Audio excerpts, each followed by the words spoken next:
Even Robert Smith said that he regretted making that song. He's an idiot. He doesn't know what the fuck he wants. All he does is complain. No, he does. Dude, all he does is All he does is complain.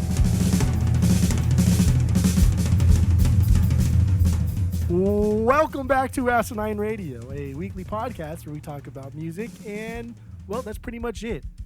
So, let's go!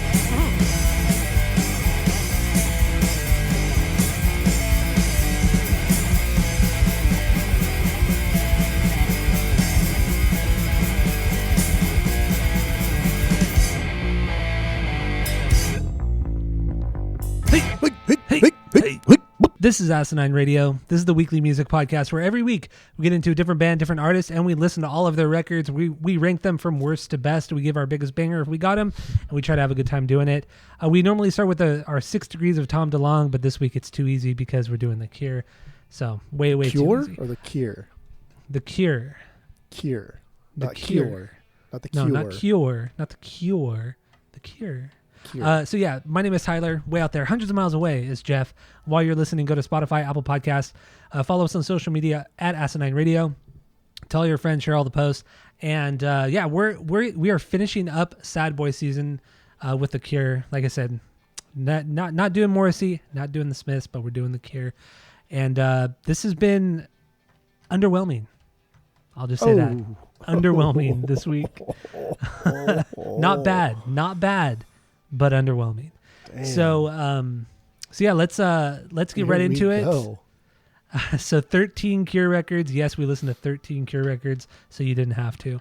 So what do you got, Jeff, for number 13? Go.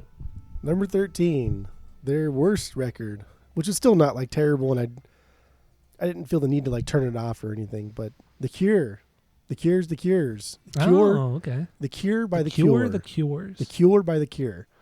Yeah. This is the one with your boy Ross Robinson. This is 2004. This is their 12th record. This just sounds disingenuous. It sounds disingenuous and cheap. Ross is all over this, and it's polished in all the worst rays. Worst rays.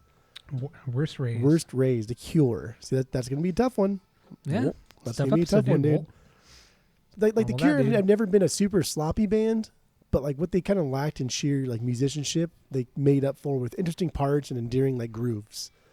And this record's fucking dumb. It's just stupid. Don't like it. But I'm sure like a lot of people agree with me on this one. Like I know it got like kind of mixed reviews, but most fans don't like this record. Well, yeah. I mean, okay, I don't know. We'll get into it soon. Okay. So number 13 is The Cure, their self-titled record. Yes. So my number 13 is Wild Mood Swings. This is their 10th record from 1996. I thought this was a very lackluster record. Nothing super catchy.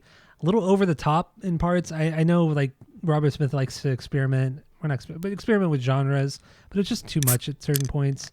It's over an hour long.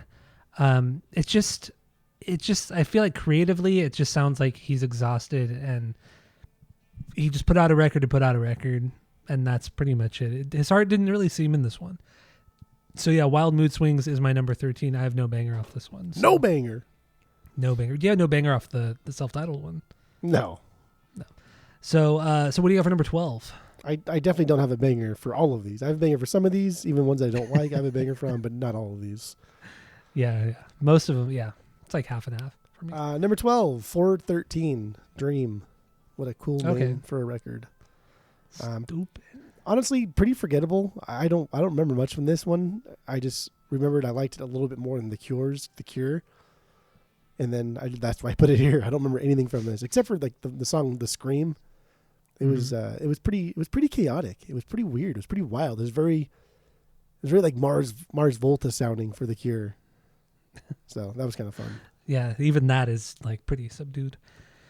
Hey, it was all right. All right, so my number 12 is Blood Flowers, their 11th record from 2000. This is like their comeback record. They got a lot of rave reviews about this one, and I just thought it was fine. I didn't think there was anything very exciting about it. It was kind of boring and tired, much how I felt about Wild Mood Swings. I just felt like he was burnt out, but people fucking love this one. He according to Robert Smith, he said that he went into this thinking that this was going to be the last Cure record. He wanted to just write the best thing he could, but it doesn't sound like it. I don't know. I just didn't care for it. He also said that this is actually the third part in a trilogy, with Pornography, Disintegration, and then this, rounding it out. Stupid. And then he said he wanted to write a short record, and it's fucking an hour long. Yeah, Come on, guy. Come on, guy. Yeah, Blood Flowers. I mean, this cover I remember seeing so much when I worked at Tower Records, and I don't get it. I don't get this Blood Flowers record. I know it was massive, but just not my thing, I guess. So yeah, it's my number 12 from The Cures. All right. What do you got for 11? Number 11, Wild Mood Swings, 10th from 96. Okay. So like my favorite song is the 13th. Like I like that song a lot. Like that was a really, really good song. It was wild. It started off with some sort of like Latin influenced beat, but it really just turned into kind of like a typical Cure song, but like a fun, interesting edge. And I think that is one of their best songs because Robert does some cool stuff with his vocals and it's not super annoying. But besides that one song, the rest of the record's not good. Like we're in the mid 90s now, right? And like they're trying to adapt to like the alt rock scene. Like this is what you do. This is the style you fucking choose. Like boring pop. Like really, this is what you fucking latch onto. Come on, guys. But also look how many records they put out in, less than 20 years. Yeah, put out a lot of records. Way too much. yeah, way too much. But yeah, the 13th. The 13th. Yeah, that song was the 13th. Crazy. That salsa song with the trumpets and everything. Yeah, it was a good song. Jeez. I mean, I wouldn't say it was good. It was just that was fucking good. It came out of nowhere. It was good. Even Robert Smith said that he regretted making that song. He's an idiot. He doesn't know what the fuck he wants. All he does is complain. No, Dude, all he does is fucking complain. It's true. God. He never has anything positive to say. Like true. I hate the first. True sad boy. So much. Oh, shut up, dude. True sad boy right there. Oh man. All right, my number 11 is 413 Dream. Their last record from 2008. This is just an upbeat, happier record, especially compared to The Cure's Cure. The Cure. But it seems forced, and several of these songs were actually written years or decades prior, and he just kind of brought these ideas back. So it was very thrown together, and I think I was also burnt out from all the Cure, even though I took like a 3-day break and I listened to the last two Cure records yesterday. So, or actually today. No, I listened to them today. So yeah, I don't know. I just burn out, man. Just so much underwhelming stuff. Yeah. It was shocking. Like I get why. I do understand why this band is popular. I totally get it. You had to be there. They're popular. You had to be there. They're popular for the same exact reason like Dashboard is popular, for the same reason that like Death Cab is popular. It scratches that itch, and it's just like, nah, dude, this band. All right, so what do you got for number 10? Blood Flowers. They're 11th from the year 2000. And yeah, dude, this is stupid. There's a fucking 11-minute Cure song here. Get the fuck out of here. That's bullshit. This album really sounded like the New Radicals, though. I was like, God damn, like that's what's sounding here. That's what I hear when I listen to this one, and I don't like that. I mean, I know the New Radicals, but I don't remember that song. There was that one big song, but you get what you give. You got the music in you. No. I don't remember. People trying, I mean, the song probably sounds just like that. It really does. And the cover has like the guy, and he's kind of like sitting on his butt with his legs like outward facing you, and he's in like full on yellow suit with like a yellow beanie hat thing, like a bucket hat, bucket hat. Yeah, like a bucket hat. Dude, that was a good fucking song, man. So yeah, number 10 for you was Blood Flowers. No banger, nothing. No. All right. My number 10 is Faith, their third record from 1981. I think it was fine. It was just a little too atmospheric for me. The songs they're not super strong. They're not poppy enough. Like I do like poppy songs by this band. I think he does good pop songs, good melodies and things like that. But this is just a little too experimental, and I thought it was kind of boring. And my banger, if I had one, it's Doubt. It has that looping bass line. It's also one of the faster, more upbeat songs. There's a lot of like surf stuff going on too, like surf guitar stuff, which is pretty cool. Like a lot of the early stuff, they dabbled in a lot of surf, a lot of like reverbed kind of guitars too. So it was good. That song is good. But this is considered the part of their what is it called, the oppressively dispirited trio. So yeah, I don't know. It's these fucking guys and their titles and their fucking eras. I know, and this is like the era that I feel. This is the era that everybody knows the Cure from, like the goth era. This is like the thing that started the whole goth movement in music. And yeah, this is the second part of that. Faith. I would never ever go back to this one. God have faith. I mean, most of these I would never go back to, but not bad, just underwhelming. So, I would never go back to any of these except for one. So what do you got for number 9? Number 9, Wish, their 9th record, 92. Look at that. Okay. This one's pretty popular. People like this record a lot. I don't. This is too fucking arena rock for me, and I don't like that. Too much verb on everything. But I'll tell you, man, god damn, if Conor Oberst did not hear this record specifically and then was like, okay, this is now I'm going to make Bright Eyes sound exactly like this. Just a lot better. So that was fun to listen to. But much like a lot of the Cure, like my favorite song from this one is a B-side, right? They have pretty good fucking B-sides, and they have a lot of good songs that are not on the album intentionally, and I think that's pretty smart, dude. That's pretty smart for them to be doing that. I get it. I get why you would do that and hold out the best songs for like a B-side compilation, because it keeps you relevant, right? Yeah, it's going to sell more records keeps the sales flowing, keeps the money coming in. I get it. That's smart. But the song cut was super dope. Cool song. Some pretty like hectic instrumentals, which I liked. And I don't know. It's fine. It's good. It's just fine. It's fine. My number 9 then is 17 Seconds, second record from 1980. This is the first part of the Oppressively Dispirited trio. It's so obnoxious. So this is also the first one with Simon Gallup on bass, he's played on most of their records. Pretty solid bass player too. It's coming off of Three Imaginary Boys, which is just a wild record in itself. And then you get this, it's like a completely different band. I mean, this is way more subdued, minimalistic, way gloomier. The synth has been turned up significantly in the songs. The bass playing isn't as wonky as the first record. But Simon is still, Simon is still an awesome bass player, and he kills it on this record. But it was too gloomy for me. This is just not my style. It really just is not my style.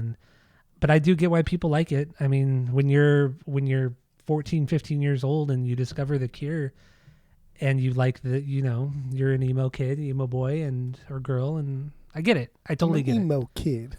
But me getting into this in my 30s, it's not my thing. So 17 Seconds is my number 9. What do you got for number 8? Faith, gotta have faith. And I agree. This is just heavily synth like driven and ambient, right? Yeah. Like the only reason why this is even that high is because like the bass tone on this one was pretty cool. Like it's very chuggy and low. It never gets up. It never gets off the floor. It's always down, and there's not a ton of dynamic except for the low end. So that's cool, but overall this album's still boring.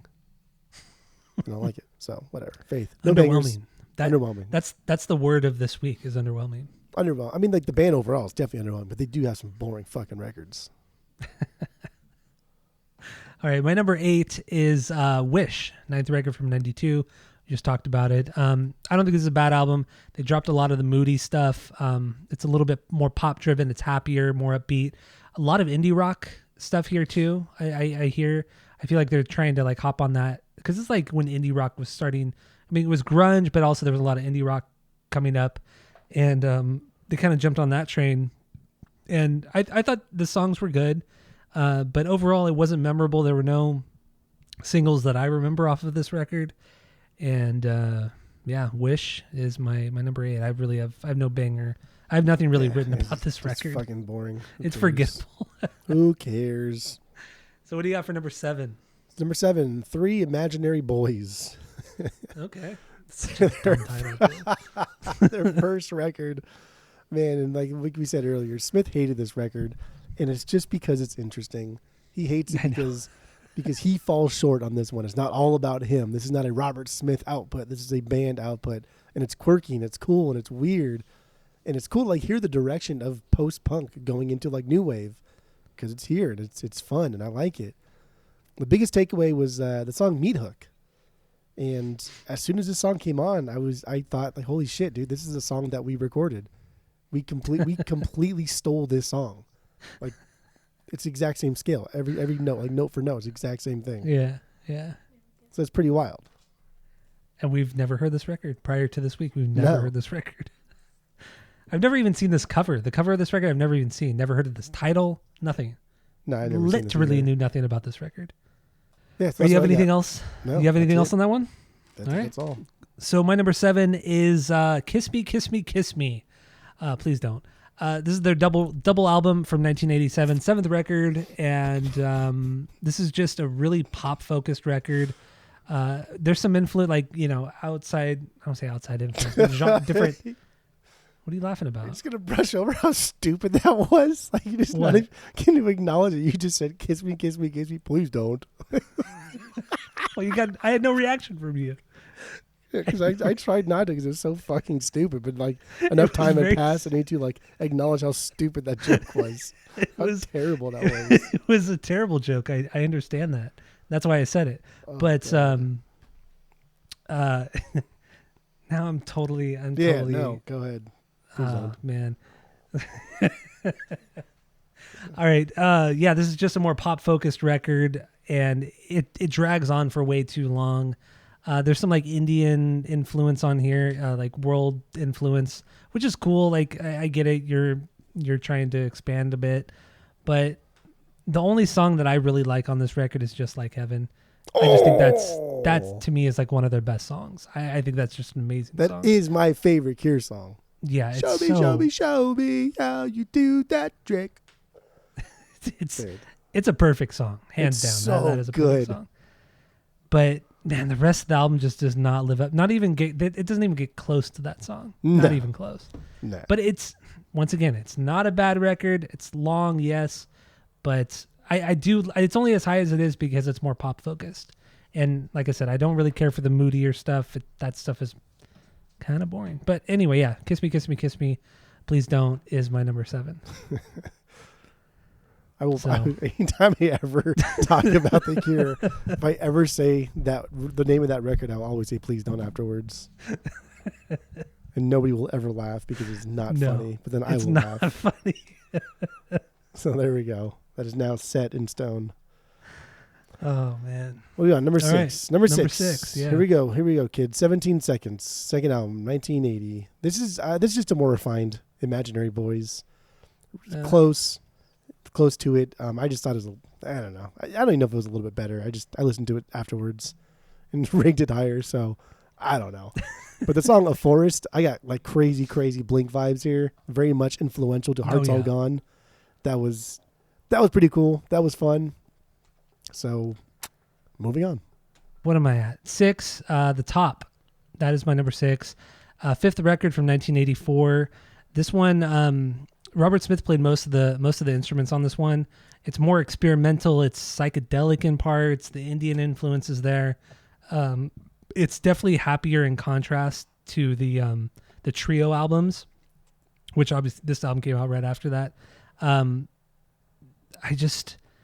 The songs overall, they're fine. There's nothing super memorable here, except for one song, which is my banger. But unfortunately, there's so much of that 80s sounding production, especially with the drums, that it really takes away from the record, and that sucks.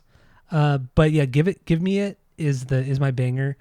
It's just those busy ass fucking drums, the super wonky guitar playing. There's a saxophone playing in there, the heavy jazz fusion kind of thing. It's it reminded me a little bit of like songs off of Omar's solo record Apocalypse Inside of an Orange. Oh yeah. It was like a less wild song off of that one. I felt. I know you have no idea what I'm talking about. But at least Skip will know what I'm talking about. But at least one person will get my reference. Yeah, Perfect. at least one person will. That's all you need, right? That's fine. That's all I care about. I need validation from one person. From at least one person. At least one person. Yeah, every episode. So yeah, the top is my it's my number. I don't know. I'm all over the place. I'm done. I'm out. I'm spent. Dude, you have like 15 more records to rank. I know. I feel like we've been going forever. I know. It's been like 20 minutes. Oh, what do you got for number 5? Number 5, Pornography, their 4th record, 1982. Okay. This is one that I went back to, okay? So this is one that I ranked like way, way low. Maybe I was just fatigued, but I was like, like people really like this record. I'm going to go back and listen to it. People said a lot of things that I didn't pick up on. So I went back and I did it with headphones. I threw some headphones on, not earbuds, but I also have headphones too. And I threw some headphones on, and I was like, okay, I get it. Like, it was a fun listen. There's a lot of noise going on here, like a wall of sound type of noise, but it's angry and bitter. And I don't know, like with the headphones, you kind of zone out, and it kind of took me someplace. It took me someplace kind of like scary and uncomfortable, and it was a fun listen. I don't really like the record. I would never listen to it again, but at least that one listen through was a fun listen, and I appreciated it more when I threw on some headphones. So I've found this something that I do with records or bands really that I'm not familiar with. I try to listen to all of their records with at least earbuds in to hear the nuance and everything like that. And all of the Cure records I did that for, except for their newest record, their last record. I didn't listen with earbuds, and I just had one earbud in. But it does change a lot. Because I listened to Pornography the first time with the earbuds in, and then the second time just like on a speaker, like a small speaker, and it was definitely a different experience both times. But either way, it's not like the Cure is that nuanced. So, no, I don't know. It's just more like textures that will help like and kind of embrace the feeling. But yeah, it's still not great. Yeah, exactly. And Pornography is also my number 5. Well, yeah, it's 5. Yeah, Pornography is my number 5 as well. Dude, you're gonna put fucking the Ross Robinson as your number 1. So oh god, I did go back and listen to this record a second time as well, because I agree with you that everyone talks about how great this Pornography is, and it's fine. There's really nothing wrong with this one at all. I hear so much AFI in this song. And it's not just because AFI did a cover of The Hanging Garden, which is actually a really good, intense song. That's my banger off this one. But there are so many moments on this record that sound like AFI, like later AFI, like post Sing the Sorrow. So I hear a ton of that. Also, Robert Smith made this record, as his like fuck you album, because he was thinking about committing suicide during the making of it. Like, the guy is the epitome of sad boy. Yeah. He really is the sad boy, the saddest of all sad boys. Well, sad boy's but more he's built like his entire career. Yeah, you know what I mean? It's just a moniker for like musical endeavors like this, where it's not just lyrics or music, but also like an image and in a scene. It's not like a negative thing, and it's not we say sad boy is like a negative thing. It's just that's what it is, like rock or hip hop or like sad boy. Like, that's what it is. Mm-hmm. Now I feel like out of all the records I was reading about, this one had the most like drama surrounding it. So I guess they were doing so many drugs and drinking that according to Robert Smith, he lost all of his friends, and because he was such an asshole. And also right after they recorded the record, Robert and Simon got in a huge bar fight, and Simon left the band right after that. And I just thought, dude, you guys, I mean, yeah, they're what is this? They're like their mid-20s. Yeah. It's like, come on, guys. Like, you have this like great rock and roll band that is like on top of the world, and you fucking throw it away like just over a fucking bar fight. Come on, guys. Come on. Silly. So I don't know. Silly boys. Whatever. That's my number 5 is Pornography. What do you got for number 4? Number 4, The Top. The 5th, 84. Very slow, very emo. There's a lot of jamming here though. But we get kind of like the good stuff from The Cure here. It'll get better when we get to the album of the week. But like this is like the beginning of, I guess, them perfecting that sound. And it's just a solid blend of like poppy Cure, with a darker, more melancholy Cure. The title track was rad. The top's top. It went on for a while and it got very dark. It got very sludgy, and it was just kind of cool to see him like jam, to hear him jam. That's it. Okay, that's it. That's it. All right, my number 4. It's just I'm trying to like talk more about these records, but there's nothing here. Nah, it's tough. All right, so yeah, my number 4 is Disintegration, their 8th record from 1989. There's a lot of instrumentals on this one, which is nice because it's sometimes like Robert Smith. They're good at doing like big intro or long intros, instrumentals. I feel like they're really good at that. But then once he starts singing, sometimes it's just it's so much of the same, And I hear a ton of Angels and Airwaves, a ton of Plus 44 on this record, which makes sense. I mean, they both cite The Cure as like one of their biggest influences. Obviously, Robert Smith was on all of this. That Blink song, but this is a long one. It's an hour and 12 minutes. That's way too long, way too fucking long.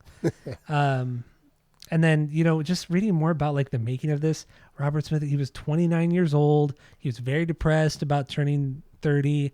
And so he wrote an album about how sad he was about turning 30 and getting old. So, whatever. Disintegration. I know you and I talked about this. This is Mark Hoppus's favorite Cure record. Which I get, he was a teenager. In 1989, he was a fucking teenager. It makes sense. You had to be there. So. Had to be there. Had to be there. Number 3, Kiss Me, Please Don't. Their 7th record, 1987, when we were born. When we got bornded. This is really kind of the last time they did like pop songs that I like. After this, they still did pop songs, but I never liked them. Like their next record completely shied away, right? Like Disintegration. But the only reason why this is number 3, and that's because Just Like Heaven. Like Just Like Heaven is my favorite Cure song. I like this song even outside of doing it this week.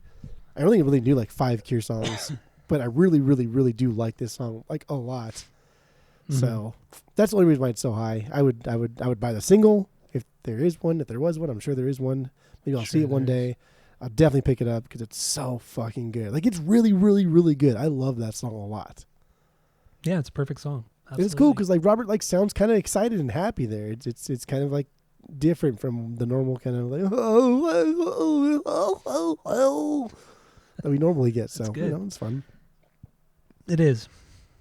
Yeah, all right, my number 3 is Three Imaginary Boys, their first record from 1979. Dude, you're such a butthole. I cannot believe why. Why? So this Ross Robertson's record is the best. You're the worst. I didn't say that. Yes, you do.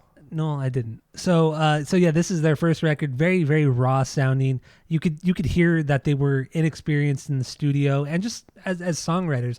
And I love it. This record for that because they're not trying to create these soundscapes, these textures. They're not. It's just very straightforward, experimental. The guitar tones they got are super crunchy and loud, and it's a mess of a record, but I love it for that. I do like this record. I would never buy it, but it's good. It's fun. It's a sound that I never expected to hear from The Cure. It's like my banger is 10:15 Saturday Night, the opener. It has this like lazy sounding feel to it with this awesome bass line, the surf guitar, the reverbed out surf guitar kind of thing going on. And then at the end, that distorted guitar comes in super fucking loud and it's wild. It's just like fucking teenagers having fun, Just started a band. Well, they didn't just start a band, but it's their first record. They just kind of throwing out whatever they want and having a blast. Robert Smith, of course, hated this, which, we talked about, but yeah, I don't know. Three Imaginary Boys, it's a cool record. It's a really cool record, and it sounds nothing like any of their other records. Honestly, doesn't. So, what do you got for number 2? Number 2 is the album of the week, The Head on the Door, The Feet on the Floor. She's my shapoopy. All right, that's also my... That was a song from the Music Man. Was it? Okay. Yeah.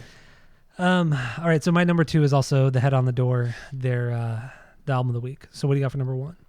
I can't even believe it. Cannot even believe it. Like, you just... I don't know what to say. What do you got I can't read my notes on my favorite record. The only record that I truly did like a lot. because I'm so blown away by the stupidity of your rankings. But I should be used to it, but I'm not. You know what I mean? Like that's my fault. I should be used to your dumb fucking rankings, but I'm not. But we're not talking about my number one right now. We're talking about your number one. But I can't get over your dumb number one. I can't even think about my good number one because of your bad number one. All right, I'll try and get into it. Disintegration, their 8th record. It's just so stupid. Like, it's just so stupid. It is objectively not their best record. Like, by all accounts. Nothing about it. And I'm shaking my head profusely. You can't see it, though. Yeah, I actually really, really did like Disintegration. This is one that, like, if it came into my store, I would bring it home and, like, listen to it a couple times and then decide whether or not I wanted to keep it on the vinyls. But it is something that I'm now going to be... It's on my radar. And I'm going to take it home at some point if and when it comes into our store. But there really wasn't a song on here that, like, Robert irritated me on. I think, yes, this is long. Like, maybe it doesn't need to be that long, but I kind of do think it does.